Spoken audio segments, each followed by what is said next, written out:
No,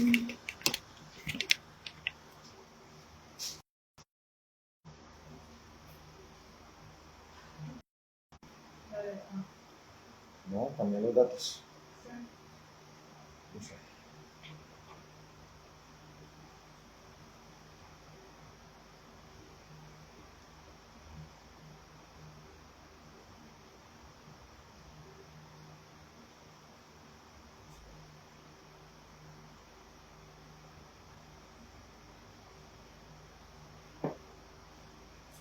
Bueno, buenas tardes mis hermanos, Dios les bendiga. Bienvenidos a un nuevo tiempo de enseñanza bíblica. Vamos a orar.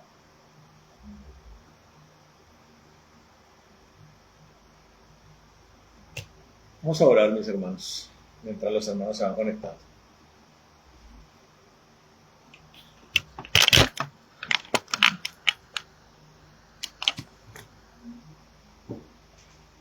Bueno, Padre bendito, en el nombre de Jesús, te damos gracias, Señor amado, por esta oportunidad que nos das, Señor, de glorificarte, Dios, de poderte bendecir, de orar, Señor, buscar, Señor maravilloso, sincronizarnos con tu Espíritu, Señor. En el nombre de Jesús te damos gracias en esta hora. Y te bendecimos, Señor, por este nuevo tiempo que nos ha regalado, Señor. Ese privilegio que nos da del Señor de venir al lugar de reunión, presentar nuestras vidas, nuestros pensamientos, nuestro corazón, Señor, todo nuestro ser, para poderte alabar, para adorarte. Y también, Señor, dispuestos para escuchar tu palabra, Señor, dispuestos para oír lo que tienes para nosotros. Desde tu trono, Señor, la voluntad emanada, Señor, de tu palabra, una revelación para nosotros, una confirmación, una exhortación necesaria para nuestra vida. Nosotros en el nombre de Jesús, Señor, amamos tu instrucción, la anhelamos en esta hora y pedimos, Señor, que venga con claridad, Dios, que venga de manera diáfana, Señor, para nuestro enriquecimiento, Señor, para nuestra fortaleza, Señor maravilloso, para nuestra edificación, Dios, para agudizar el discernimiento y el conocimiento tuyo, Señor, para poder avanzar, Señor, y fortalecernos. Bendito Dios en nuestro caminar, Señor, contigo. Nosotros en el nombre de Jesús bendecimos a los hermanos también. Bendecimos, Señor, a las familias. Bendecimos, Rey de la Gloria, a todo siervo tuyo, Señor, los matrimonios. Y, Señor, pedimos y rogamos, Señor, por tu Espíritu y por el nombre de Jesús, que toda persona que escuche, Señor, esta palabra, que toda persona que escuche esta instrucción, esta enseñanza, Señor, para cada una de ellas, con el corazón sincero, Señor, que se acerca con corazón sincero a escucharte, sea provechosa, Señor, en el nombre de Jesús. Como dice tu palabra, al 30 por 1, Señor, al 60 por 1, al 100 por 1, te lo pedimos en el nombre de Jesucristo. Nosotros rechazamos en esta hora todo lo que no es tuyo, todo lo que es especulativo, todo lo que viene del error, todo lo que viene de toda confusión. Nosotros lo rechazamos en el nombre de Jesús. Y pedimos en esta tarde, bendito Rey de la Gloria, que salgamos mucho más fortalecidos, robustos, amado Dios, una mente, Señor, maravilloso como la tuya, Dios, un espíritu fortalecido, Dios, y a través de la palabra traiga la unción, Señor, llénanos de tu unción, de tu presencia, de una mayor manifestación de tu gloria en nosotros, Señor, en el nombre de Jesús, que el reino de los cielos, amado Dios, sea para nosotros más notorio, y que ese mismo reino, Señor, por estas razones, Señor, se movilice por nuestra causa, se movilice por tu voluntad, que haya para nosotros amparo, protección. Señor, que tu celo, bendito Dios, opere por nosotros, Dios, en el nombre de Jesús. Llénanos, purifícanos con tu fuego, Señor, y que esa palabra quede grabada, Señor, y que esa palabra fructifique provechosamente para nosotros y para todo aquel que lo requiere, lo necesite. En el nombre de Jesús te damos gracias, te alabamos y te glorificamos en esta hora en el nombre de Jesucristo. Amén. Bueno, buenas tardes mis hermanos, Dios les bendiga. Bienvenidos a este nuevo tiempo de enseñanza. Hace 8 días yo no pude estar. Estaba un poco todavía convaleciente de una laringitis que me dio. Pero nuestro hermano Javier, estuvo enseñando algo como continuación de lo que hemos estado viendo los viernes. Amén. Y que es lo que hemos estado viendo desde hace ratico ya en la segunda carta del apóstol Pablo a Timoteo, en el capítulo 3, acerca del carácter de los hombres de los postreros días. Y él tocó el tema hace 8 días, tocó 2 conceptos, el de los ingratos y el de los impíos. Para todo aquel que lo quiera volver a escuchar o el que no lo ha escuchado, le recomiendo que lo vea, está allí todavía colgado en la página de la iglesia. Si miramos acá el orden de la palabra, el que se supondría que sigue es el sin afecto natural y consecuentemente el de los implacables. Pero es un tema que yo ya toqué. Arranqué por ese par de conceptos. Entonces nos dirigimos al siguiente tema, al siguiente concepto, a los 2 siguientes conceptos, que son los calumniadores y los intemperantes. Estamos abordándolo de a 2 porque estos conceptos estos términos no ameritan más amplitud como otros que sí hemos visto y que los hemos tocado de uno en uno. Y también lo hacemos como para evacuar lo más rápidamente este tema para que no nos alarguemos tanto y podamos entrar en otras temáticas. Amén. Siempre que hemos abordado este tema de segunda carta del apóstol Pablo a Timoteo, hemos dicho que hay 2 cosas importantes, o 3 2, que incluiría una tercera deducción, y que es a través de eso que nos hemos introducido o hemos influenciado todos los conceptos que está en el versículo 2 acerca de los hombres amadores de sí mismos, y uno muy importante, un concepto muy importante que está en el versículo 5, que dice que tendrán apariencia de piedad, o sea que pero negarán la eficacia de ella. O sea que estamos hablando de personas que actúan dentro de las congregaciones. No puedo decir dentro del cuerpo porque el cuerpo de Cristo es algo constituido por verdaderos hijos de Dios, pero sí hablamos de personas que actúan dentro de las congregaciones y que la gente o mucha gente con un discernimiento errado o inmaduro o pequeño van a pensar que son verdaderos hermanos, ¿correcto? Pero no lo son. El apóstol Pablo dice que niegan la eficacia de ella. Y en ese orden de ideas entramos a mirar lo que son los calumniadores y los intemperantes. Entonces miremos lo que dice el diccionario acerca de la calumnia. ¿Qué dice el diccionario acerca de la calumnia? Dice acerca de la calumnia que la calumnia es la acusación falsa de un delito hecha a sabiendas de que es mentira, con la intención de dañar la honra, el buen nombre o la reputación de una persona. Repito, la calumnia es la acusación falsa de un delito hecha a sabiendas de que es mentira, con la intención de dañar la honra, el buen nombre o la reputación de una persona. Si lo hacemos más extensivo, podemos hablar de que la calumnia no necesariamente tiene que ver con la acusación falsa de un delito, sino que puede ser simplemente una acusación falsa que una persona hace de otra persona. Y acá hay un ingrediente importante en la calumnia. La calumnia parte de una mentira. En derecho hay dos delitos que se parecieran, que se parecen, que son la calumnia y la injuria.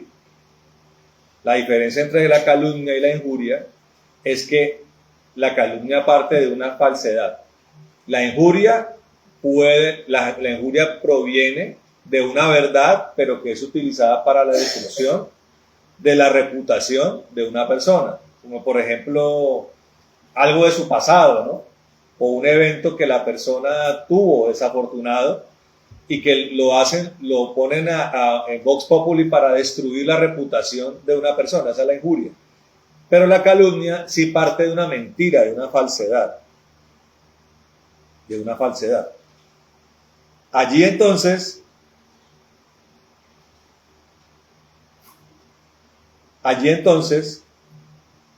hay elementos claves en la calumnia. La imputación de una falsedad, que es una falsedad consciente. O sea, quien acusa sabe perfectamente que la otra persona es inocente o que nunca ocurrió o que nunca hizo el hecho. Y lo que se busca es dañar el honor, afectar la dignidad y la imagen pública de la persona, de la víctima. Pero bueno, esto es en términos de lo que es conceptualmente la calumnia y en cuanto se relaciona a lo que es la parte penal y del delito. Pero siempre lo leemos para relacionarlo con el área bíblica, que ya es cuando ya entramos en materia.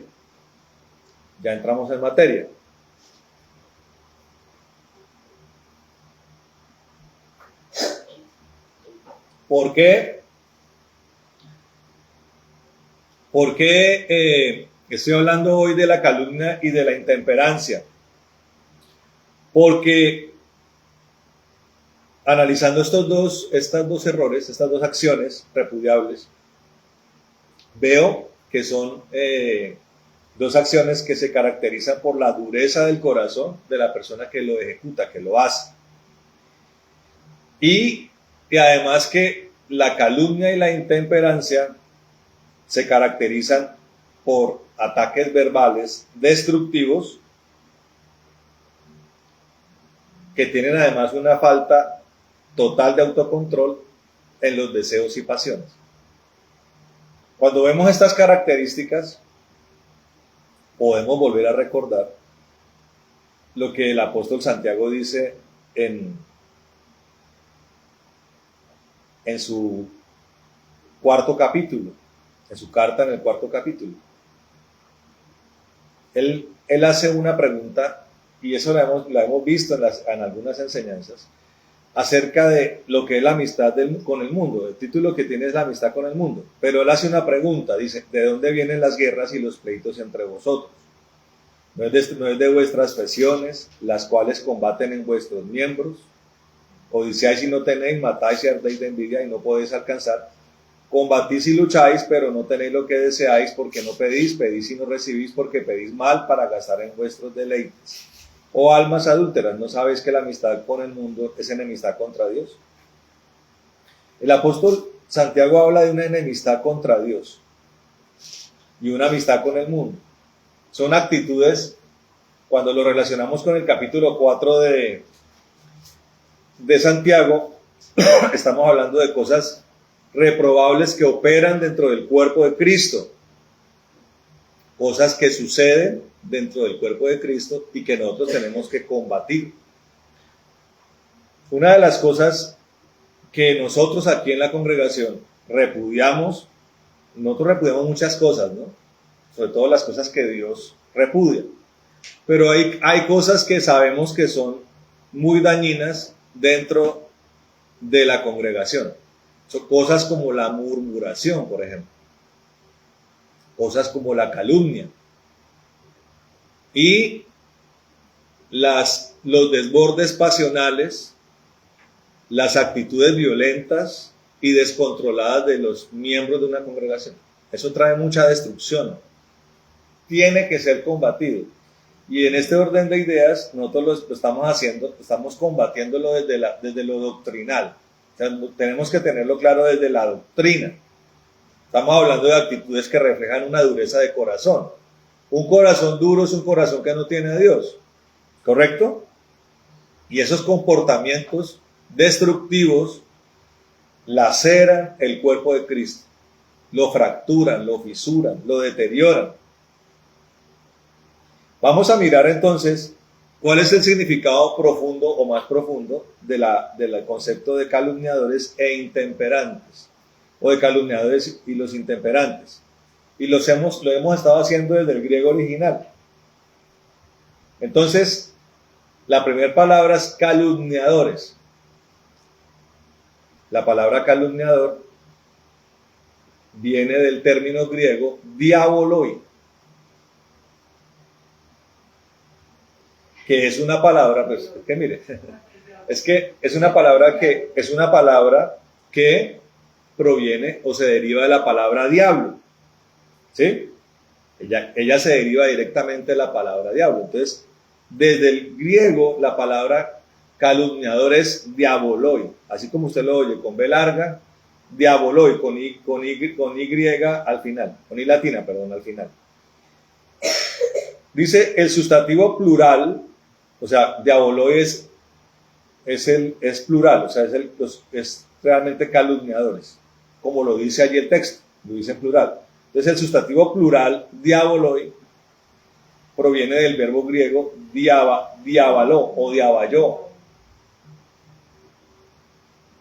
O sea, el verbo es diabayó. El sustantivo plural, que es calumniador, es diaboloi. Y mire lo que significa. Para una persona que no conoce la palabra y cómo opera el mundo espiritual, le puede parecer extraño el concepto. Pero a nosotros no lo es. Y voy a explicar por qué. Dice, la palabra diabayó, que es el verbo, tiene dos componentes. La palabra día, que significa a través de, y bayó, que significa arrojar, lanzar o disparar. Escuche esto, que es algo que yo siempre he deducido, o que yo creo que es la forma en la que Dios me ha enseñado, la forma en que el diablo y todas sus contrataciones operan. Y eso lo entendemos cuando comprendemos el escenario espiritual real. Porque a veces suelen, sobre todo los que no son cristianos, cuando analizan la Biblia en la guerra espiritual, suelen equiparar las fuerzas entre Dios y entre el diablo, ¿cierto? Entonces representan la fuerza de la oscuridad como al mismo nivel de la fuerza de la luz. Pero cuando usted estudia la Biblia, usted sabe que eso es completamente falso. Hay un poder que sobrepasa por mucho al del enemigo. Es el poder de Dios, sus ejércitos, desde el mismo Dios. Él es todopoderoso. Tiene además sus ejércitos, que son incluso más poderosos y más numerosos que los del enemigo. La palabra nos enseña que el enemigo, ¿cuánto de los escuadrones engañó? La tercera parte, ¿cierto? O sea que quedaron 2/3 partes con Dios. Entonces estamos hablando que desde los ángeles ya la fuerza es mayor. Y además de eso, pues del lado de Dios está Dios mismo, que no tiene comparación, no tiene quien lo pueda confrontar. Entonces, desde esa visión, Dios tiene una batalla ganada, más que ganada.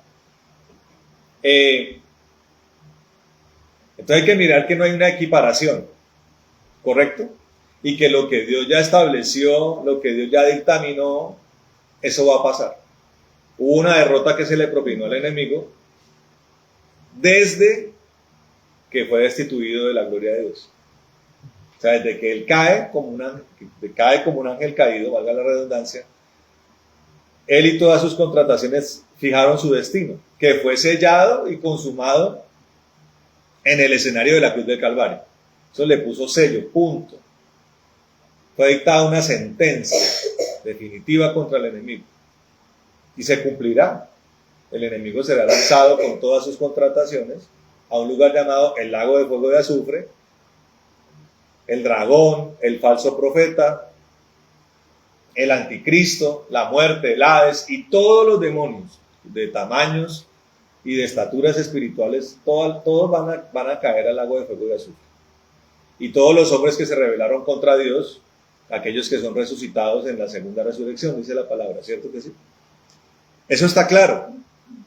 Y la pregunta que nos fluye es, ¿el enemigo lo sabe? ¿Será que en la mente del enemigo, el que conoce a Dios, existirá alguna posibilidad de que él piense que puede revertir esa sentencia? Es importante entender que no, para poder comprender por qué la palabra diabayó habla de, vuelvo y repito, habla de, cuando analizamos el verbo, habla de arrojar, lanzar o disparar. Cuando hablamos del diablo, cuando hablamos de la sentencia del diablo, dice la palabra que va a ser lanzado. Cuando fue destituido de la gloria de Dios, ¿cómo lo recrea el Señor Jesucristo? Que él lo vio caer como un rayo, ¿cierto? O sea, fue arrojado con una fuerza brutal contra la tierra. Algunos estudiosos de la palabra aseguran que esa caída de los que se rebelaron contra Dios fueron los que destruyeron una creación que ya estaba en la tierra. Y que cuando usted comienza a leer Génesis, es como la intervención de Dios sanando o restaurando lo que el enemigo dañó. Con su caída, que la describe el Señor Jesucristo como un rayo. Es un lanzamiento. Entonces cuando hablamos del diablo o del diaboló o del es que se dice diabayó, estamos hablando de alguien que es lanzado, pero que también cuando actúa su intención es lanzar o hacer caer a otro. Entonces, ¿cómo actúa el enemigo? ¿Cómo actúa el enemigo? Como él sabe que va a ser lanzado, él sabe su destino, eso lo atormenta. Eso lo carcome, el odio en él se potencia. ¿Y cuál es su objetivo? Procurar que la mayor cantidad de almas se vayan con él a ese lugar, hacerlos caer. ¿Correcto? Y aquí entra de manera importante el concepto del calumniador. Uno de los nombres que le da la palabra al enemigo es, ¿cuál es? Lo llama el acusador, ¿cierto? O el falso acusador. ¿Qué se la pasa el enemigo haciendo? Calumniando a los cristianos, calumniando al pueblo de Dios. Dice que significa arrojar, lanzar o disparar. Por lo tanto, la traducción etimológica exacta de diabolos es el que arroja algo a través. O sea, el diablo opera de una forma que quiere hacer caer a otros. Yo siempre lo he relacionado siempre pongo el ejemplo del miembro de una pandilla que cae.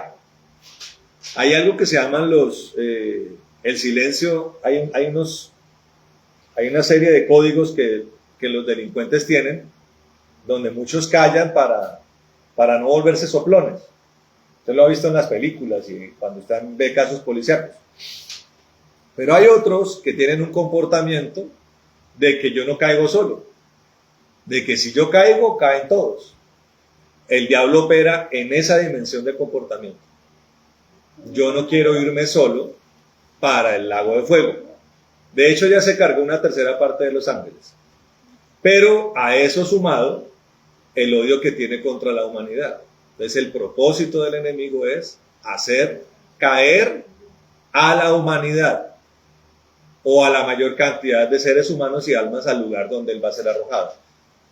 ¿Sí? Esa es la esencia de por qué él es un falso acusador, de por qué él es un calumniador. Él es una persona que se la pasa constantemente delante de Dios, lanzando señalamientos contra los hombres y contra los cristianos. ¿correcto? Entonces, y usted lo puede ver en el libro de Job. ¿Qué hace Satanás delante del Señor en el libro de Job? Lo calumnia, ¿cierto? ¿Cómo lo calumnia? Él le dice a Dios que si Dios lo prueba, él va a renegar de Dios y va a voltear la cara a Dios, va a blasfemar de Dios. Dios, como conoce el corazón de Job, él convierte algo como eso en una glorificación de su nombre y aprovecha para llevar a Job a un nuevo nivel espiritual. Usted ya ha leído el libro de Job. Dios prueba a Job. Primero, la primera prueba es destruir todo lo que tiene alrededor. La segunda prueba es una prueba contra su integridad, en su salud. Y nos damos cuenta al final del libro que el diablo es avergonzado y que Job es promovido a un nuevo nivel espiritual. Cuando Job dice que de oídas te había oído, mas ahora mis ojos te ven. Entonces, Dios aprovecha lo que trató de hacer el diablo para avergonzarlo a él y para promover a los que son fieles a él. Pero esa es la forma en la que él actúa. Sí. ¿Correcto? Dice, entonces la traducción etimológica exacta de diabolos es el que arroja algo a través para dividir o interponerse. Es decir, es un acusador falso, un difamador o un calumniador. ¿Correcto? Y esa conducta, una de las formas más efectivas,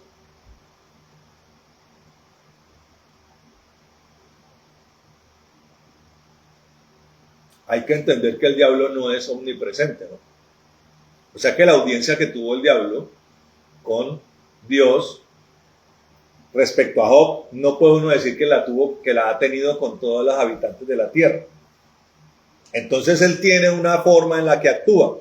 Introduce, a través del endurecimiento del corazón del hombre, a través de una operación espiritual, la calumnia, primero para ratificar el comportamiento condenable dentro de los hombres impíos. O sea, usted cuando mira a los hombres impíos, una de las cosas que caracteriza a los hombres impíos es que son habladores, murmuradores, calumniadores, o como en nuestro medio popular decimos chismosos, ¿cierto? Generalmente el chisme está construido a punta de falsedades, exageraciones, mentiras, falsas acusaciones llenas de envidia, todo lo que también dice el apóstol Santiago acerca del amigo del mundo. Pero también, a través de estos comportamientos que aparentan piedad, ha introducido el enemigo la calumnia dentro de la iglesia, que es algo que tenemos que combatir. Dice el matiz del griego, cuando la Biblia usa esta palabra en minúscula para referirse a seres humanos, describe a personas que actúan exactamente igual que el personaje que lleva el título. Por eso la palabra dice que aquello que no es del Espíritu, que no proviene de Dios, es un comportamiento como carnal y diabólico, ¿cierto? Carnal, animal y diabólico. Entonces, cuando vemos a un calumniador en el ejercicio de la calumnia o de ese comportamiento reprobable, estamos viendo una similitud al comportamiento del diablo. Fíjese usted lo que el Señor Jesucristo le dice a los fariseos, a los judíos, en Juan capítulo 8, ¿no? Ellos se ufanan de ser hijos de Abraham, ¿cierto? Nosotros somos hijos de Abraham. ¿Sí? Pero el Señor les dice a ellos que antes de que Abraham existiera, Él era. O sea, que Él es superior a Abraham. Y les dice que ellos son hijos de vuestro padre el diablo. Entonces aquí derribamos o ratificamos el derribar un concepto que es errado, que hace parte de una doctrina que es la salvación universal, que es la que profesa, por ejemplo, la religión católica. Todo el que se muere va para el cielo. por alguna razón no hay infierno. Usted mire en una homilía, en una misa de muerto o recién fallecido, siempre se da a entender que la persona va para el cielo. Pero sabemos que no. Sabemos que hay unos que van para el infierno y otros para el cielo. Él le dice a los fariseos, a los judíos, les dice: ustedes son hijos de vuestro padre el diablo. Hay dos paternidades: la paternidad de Dios y la paternidad del diablo. ¿Cómo se definen?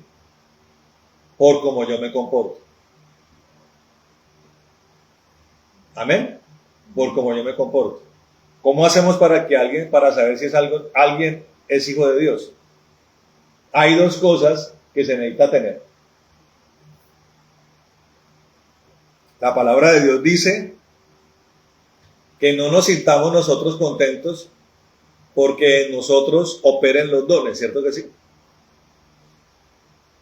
Las profecías, los dones. Dice el Señor Jesucristo que nos sintamos contentos, primero de tener ¿qué? Nuestro nombre inscrito en el libro de la vida. ¿Cierto que sí? Y también eso tiene que estar acompañado, o sea, la corroboración de eso es que nosotros tengamos el fruto de Dios, el fruto del Espíritu.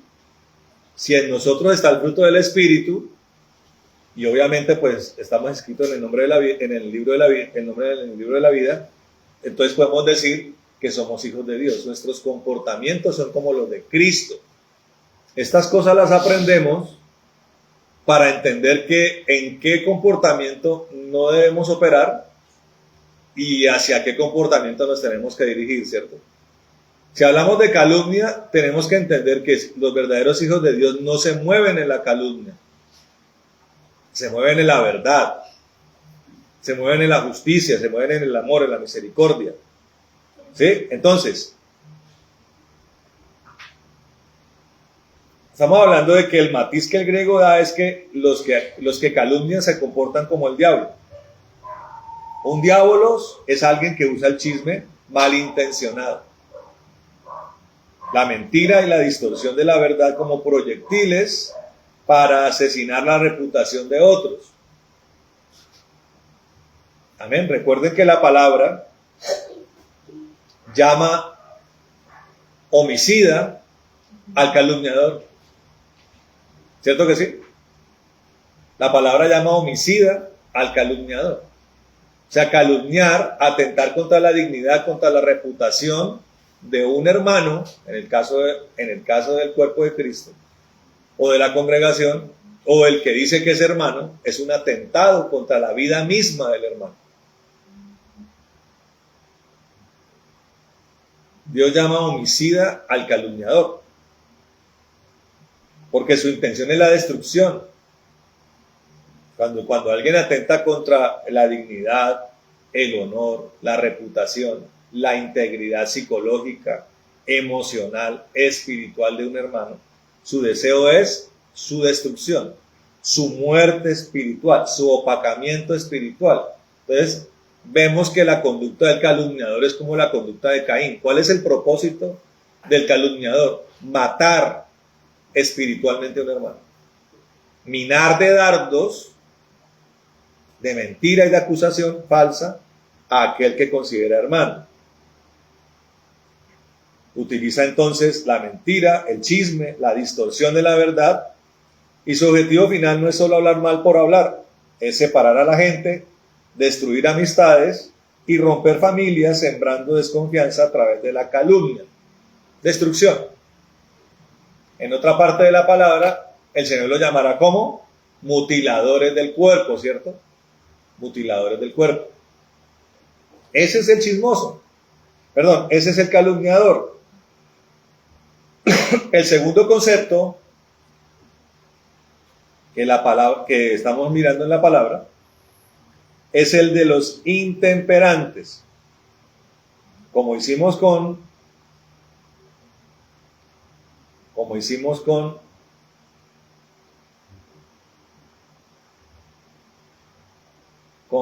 el calumniador, vamos a mirar qué dice el diccionario acerca de la intemperancia.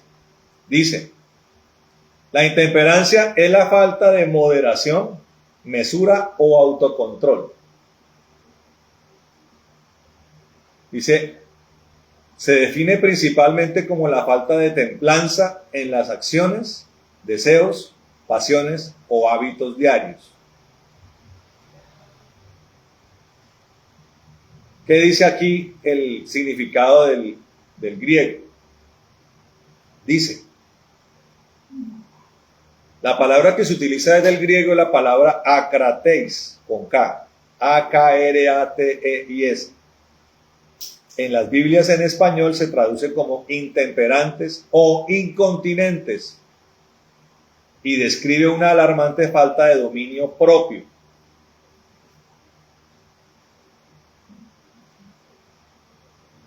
Por eso dice el concepto en el español falta de templanza o falta de dominio propio.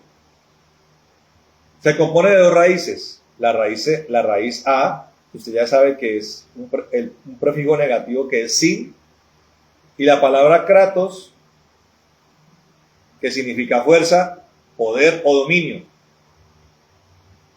Entonces, estamos hablando de una persona sin fuerza para dominarse, o personas que carecen de control sobre sí mismas.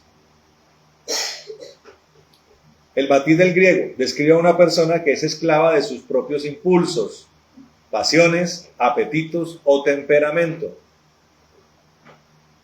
O sea, estamos hablando de una persona que la podríamos llamar impulsiva. ¿Qué es una persona impulsiva? Una persona de reflejo rápido.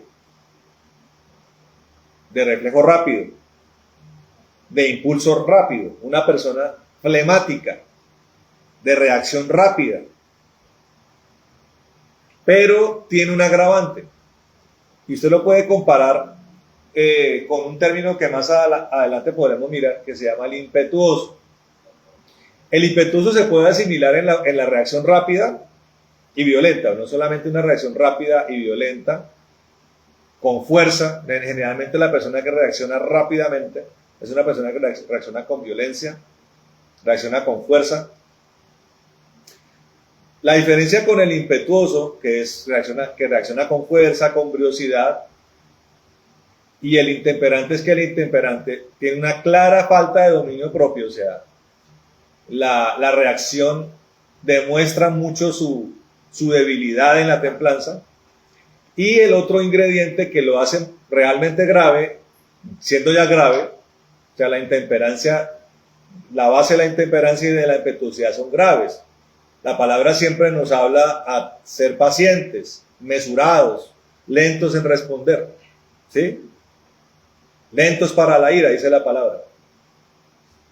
Entonces el intemperante hace lo contrario, reacciona rápidamente, violentamente, el impetuoso. El problema con el intemperante es que tiene un añadido en su reacción. Y es que su reacción es generalmente con actos inmorales. O sea, su mala reacción demuestra su carencia de moral, que tal vez en el impetuoso no lo vemos. El impetuoso es de reacción rápida. El impetuoso lo podemos relacionar más con una persona torpe. ¿Sí? Una persona que reaccionó torpemente. Eso le pudo traer su consecuencia.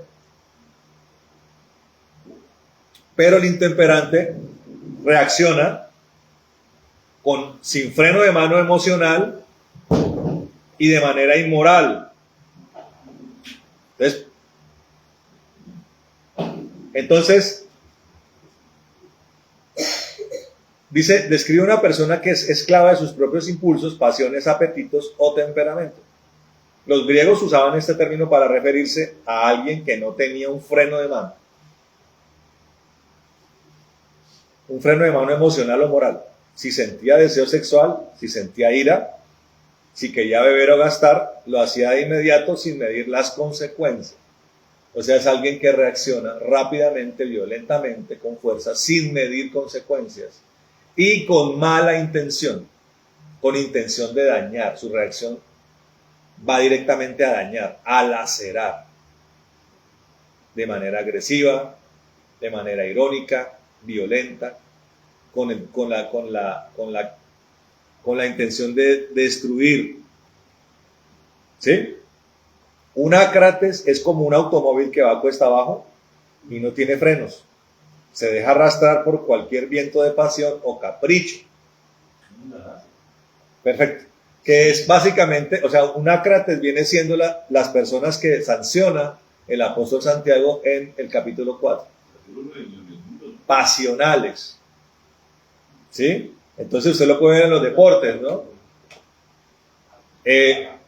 Un hombre de Dios, ¿cómo reacciona? Entonces, por ejemplo, en el Mundial, un jugador, voy a poner el ejemplo desde lo que pasó en el Mundial, en un partido que está jugando Ecuador, no me acuerdo si fue Curazao, hay un mediocampista de Ecuador que es cristiano, públicamente lo ha dicho. El de Curazao le hace una entrada horrible y la reacción del jugador ecuatoriano, ¿cuál cree que es? Perdonar, reconciliar, pasar la hoja. ¿Sí? Esa es su reacción, llena de dominio propio, llena de amor, de misericordia. Pero cuando una persona no tiene a Cristo en su corazón o no tiene dominio propio para las cosas, ¿cómo cree que reacciona? Con una patada más fuerte, con la intención de devolver, con la intención de destruir. Es un carro que va cuesta abajo y no tiene frenos. Se deja arrastrar como por cualquier viento de pasión o capricho, volviéndose completamente inestable y peligroso para sí mismo y para los demás. Entonces, volvamos al punto del amor en la congregación, de cómo esto debe ser observado desde lo apostólico y desde lo pastoral, porque las iglesias se llenan de conceptos de que el amor es usted pase cosas y todo sigue normal. ¿Qué dice el apóstol Pablo acerca de estas cosas? De estas personas que son un potencial peligro para los hermanos. ¿Qué hay que hacer con ellas? Si no se corrigen en las instancias que el apóstol Pablo ha dado, ¿qué hay que hacer con esa persona? Hay que excluirla de una congregación. Que eso muy poca gente lo hace, pero hay que hacerlo por causa de la integridad de los hermanos restantes, por la salud espiritual. No es bueno tener automóviles sin freno de mano y con frenos dañados en una congregación. Es una persona inestable y peligrosa para sí mismo y para los demás. ¿Correcto? Eso es una persona intemperante. Es como el uranio, ¿no? Hay elementos químicos que se llaman elementos químicos inestables. O sea, que son de difícil tratamiento. ¿Sí? De difícil tratamiento. Puede traer terribles consecuencias, como Chernobyl, ¿no? La central nuclear de Chernobyl, pues obviamente en una central nuclear, ¿con qué trabajan? Con uranio, con plutonio, que son elementos radiactivos, inestables. Pueden ocasionar en su momento un desastre de proporciones apocalípticas, por decirlo así. Hasta el día de hoy, una vasta zona de lo que era la antigua Unión Soviética o lo que es Ucrania hoy es un lugar inhabitable.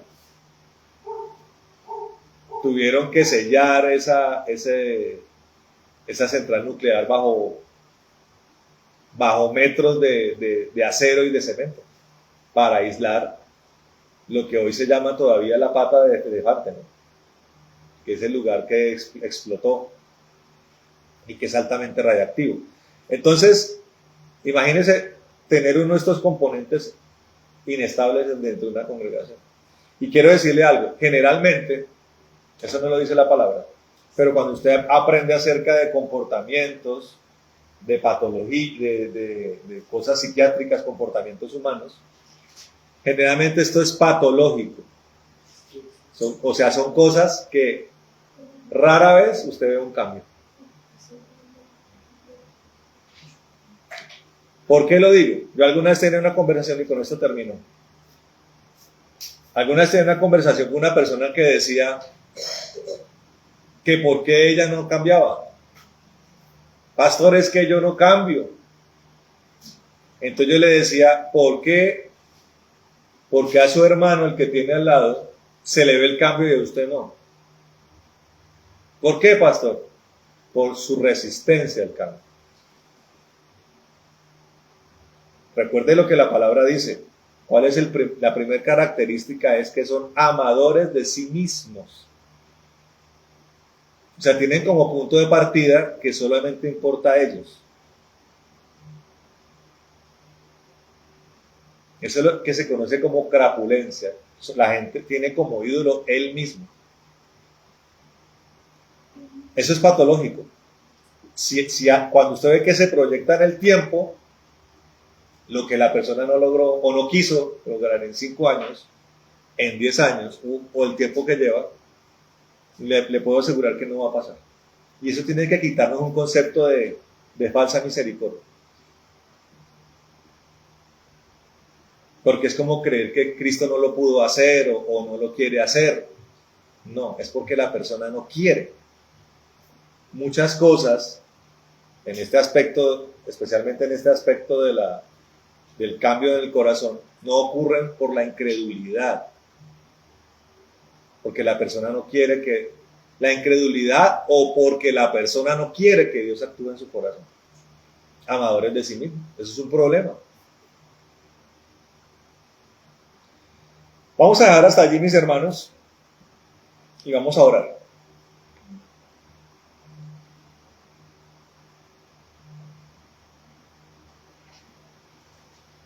Precioso Dios, te damos gracias por este tiempo, Señor. Hemos podido discernir esta palabra, Señor. Tratamos de hacerlo en el tiempo que nos queda, Señor, de la forma más concreta posible.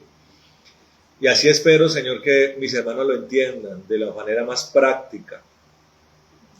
Primero que todo, Señor, para aborrecer con todo nuestro corazón estas cosas lamentables, Señor, del comportamiento de los hombres y con especialidad de aquellos que aparentan piedad, Señor, que aparentan piedad, pero sus actos niegan esa piedad y son amadores de sí mismos, Señor.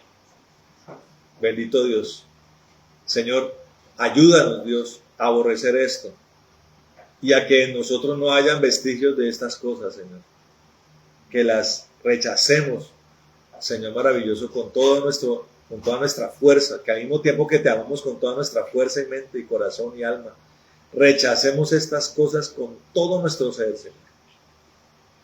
Y que también tengamos la capacidad de identificarlas como miembros de la iglesia de Cristo, Señor, que ha sido lavada con la sangre del Cordero, Señor.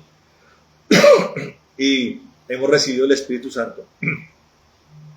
Y tengamos en nosotros, Señor, un celo y un amor verdadero por nuestros hermanos y por la salud y por la integridad de tu cuerpo, Jesucristo. Y rechacemos estas cosas, Señor.